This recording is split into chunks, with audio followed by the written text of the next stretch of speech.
بسم الله الرحمن الرحيم. نون والقلم وما يسطرون. ما أنت بنعمة ربك بمجنون وإن لك لأجرا غير ممنون وإنك لعلى خلق عظيم. فستبصر ويبصرون بأيكم المفتون. إن ربك هو أعلم بمن ضل عن سبيله وهو أعلم بالمهتدين. فلا تطع المكذبين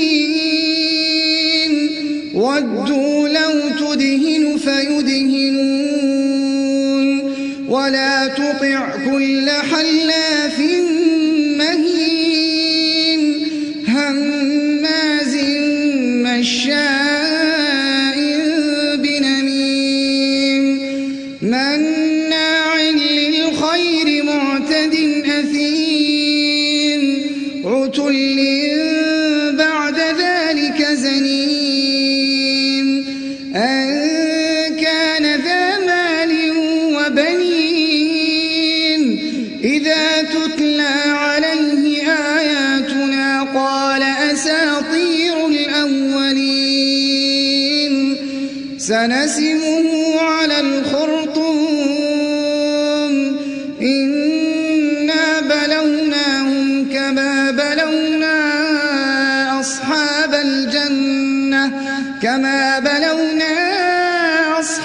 الجنة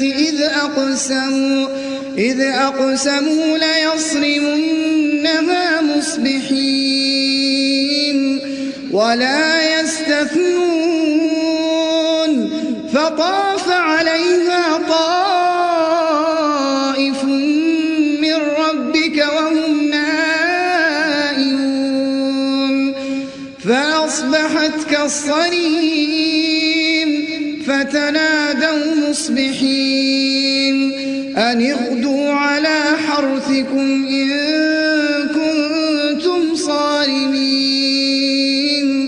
فانطلقوا وهم يتخافتون ألا يدخلنها اليوم عليكم مسكين وغدوا على حرد قادرين. فلما رأوها قالوا إنا لضالون بل نحن محرومون. قال أوسطهم ألم أقل لكم لولا تسبحون قالوا سبحان ربنا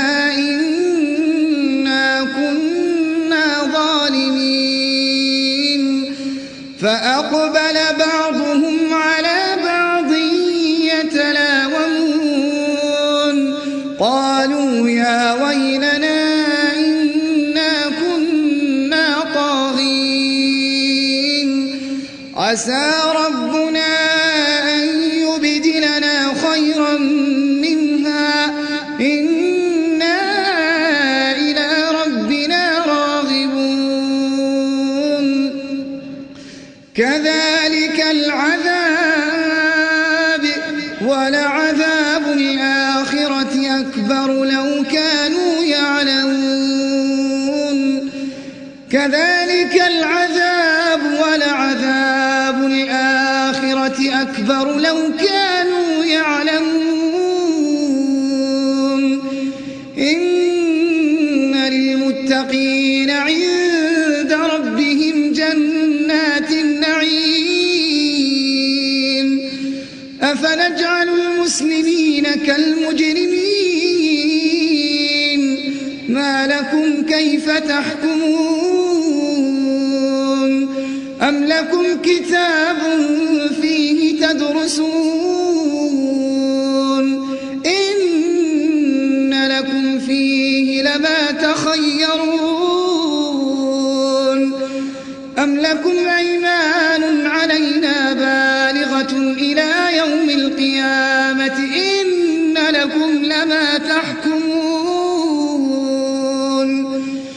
سلهم أيهم بذلك زعيم أم لهم شركاء فليأتوا بشركائهم إن كانوا صادقين يوم يكشف عن ساق ويدعون إلى السجود فلا يستطيعون خاشعة أبصارهم ترهقهم ذلة وقد كانوا يدعون إلى السجود وهم سالمون يوم يكشف عن ساق ويدعون إلى السجود فلا يستطيعون خاشعة أبصارهم ترهقهم ذلة وقد كانوا يدعون إلى السجود وهم سالمون فذرني ومن يكذب بهذا الحديث سنستدرجهم من حيث لا يعلمون وأملي لهم إن كيدي متين أم تسألهم أجرا فهم من مغرم مثقلون أم عندهم الغيب فهم يكتبون فاصبر لحكم ربك ولا تكن كصاحب الحوت إذ نادى وهو مكظوم لولا أن تداركه نعمة من ربه لنبذ بالعراء وهو مذموم فاجتباه ربه فجعله من الصالحين وإن يكاد الذين كفروا ليزلقونك بأبصارهم لما سمعوا الذكر ويقولون إنه لمجنون وما هو إلا